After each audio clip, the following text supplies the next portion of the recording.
Hello friends, welcome back to analysing stock market. तो आज हम बात करने वाले हैं ग्लैंड फार्मा के बारे में और उसका स्टॉक एनालिसिस करने वाले 3 जनवरी 2022 के लिए। तो चलिए अब हम जाते हैं सीधा हमारे चार्ट पे।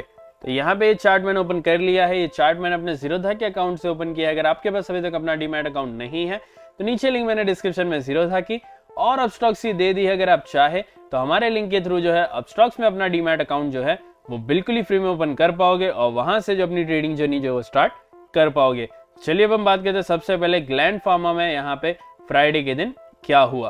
तो यहाँ पे जैसे कि आप देख सकते हो फ्राइडे के दिन स्टॉक में हमें 0.23% का यहाँ पे हमें नेगेटिव क्लोजिंग देखने मिला है और यहाँ पे क्लोजिंग जो हुई है वो हुई है 3864.55 पे। तो क्या आने वाले दिनों में ऐसा ही जो है डाउन साइड रहने वाला है या फिर कोई अपसाइड मोमेंट आने वाले उस बारे में हम बात करेंगे। साथ ही साथ यहाँ पे मंडे के लिए आपका क्या सपोर्ट जोन और रेजिस्टेंस जोन जो स्टॉक में बनता है जरूर जो आपको यहाँ पे मार्क करके बताएंगे।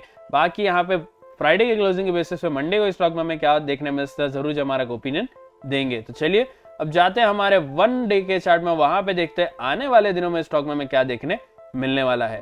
तो यहाँ पे जैसे कि आप देख सकते हैं 1 डे का चार्ट हमने ऑलरेडी ओपन करके रख दिया है और यहाँ पे मैं बात करूँ वॉल्यूम की, एवरेज सा यहाँ पे मैं कहूँगा वॉल्यूम देखने मिल रहा है। और यहाँ पे कैंडल जो बनी है आप देख सकते हैं, यहाँ पे एक छोटी सी कैंडल बनी है जो दोनों साइड में हमें विक जो देखने मिल रही है। करंटली यहाँ पे 20 में 50 के ऊपर जो है स्टॉक यहाँ पे अभी घूम रहा है। बात करो अगर मैं RSI की, RSI यहाँ पे 62 63 के आसपास जो आ चुका है जो हमें यहाँ पे थोड़ा सा जो डाउन साइड का इशारा देता है। लेकिन याद रखें RSI हो या फिर कोई और इंडिकेटर, हम जो है इंडिकेटर्स पे पूरा भरोसा नहीं कर सकते। यहाँ पे बहुत सारे फैक्टर्स होते हैं जो किसी भी स्टॉक को जो मूवमेंट देते हैं हमें जो है उससे जरूर कंसिडर करना चाहिए जब भी हम किसी भी स्टॉक में ट्रेड करें तब। बाकी यहाँ पे बात रही मेरे ओपिनियन की इस स्टॉक में आने वाले दिनों के लिए, करंटली ये स्टॉक जो मेरे लिए पूरा का पूरा यहाँ पे जो अभी भी यहाँ पे जो है पॉजिटिव है। मतलब स्टॉक जो है आपको और ऊपर जाते हुए देखने मिलने वाला, जरूर जो स्टॉक आपको 4000 तक भी जो है यहाँ पे जाते हुए देखने मिलने वाला, तो जरूर जो स्टॉक में हम नजर बना के रखें।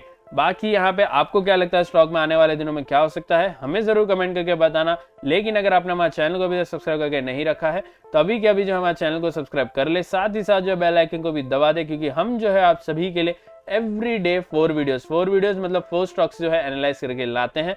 और यहाँ पे नेक्स्ट डे और आने वाले दिनों में जो स्टॉक में क्या देखने मिलने वाला पूरा का पूरा यहाँ पे आपको जो चार्ट के बेसिस पे समझाने की कोशिश करते हैं। तो चलिए अब जाते हैं हमारे 1 आवर के चार्ट में और वहां पे देखते हैं आने वाले दिनों में, मतलब यहाँ पे फ्राइडे के क्लोजिंग के बेसिस पे मंडे को स्टॉक में हमें क्या देखने मिलने वाला है।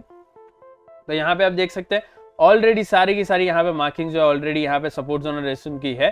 तो यहाँ पे हमें कोई भी मार्किंग करने की जरूरत नहीं है, सीधा हम बात करते हैं इसके क्लोजिंग की। 3850 के आसपास यहाँ पे इसकी क्लोजिंग हुई। डायरेक्ट सपोर्ट यहाँ पे 3807 का बनता है।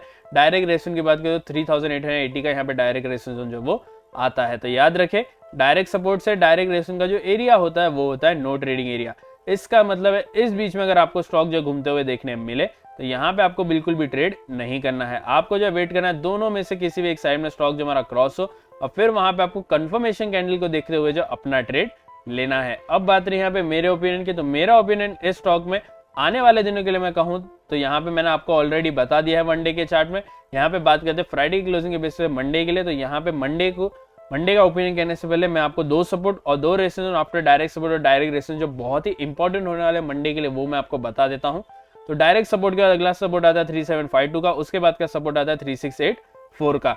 यहाँ पे डायरेक्ट रेजिस्टेंस के बाद अगला रेजिस्टेंस आता है 3941 का, उसके बाद का रेजिस्टेंस आता है 4008 का। तो यहाँ पे मैंने 2 सपोर्ट और 2 रेजिस्टेंस आपको बता दिया, जरूर जो उसको ही कंसीडर में रखते हुए जो अपना यहाँ पे ट्रेड ले।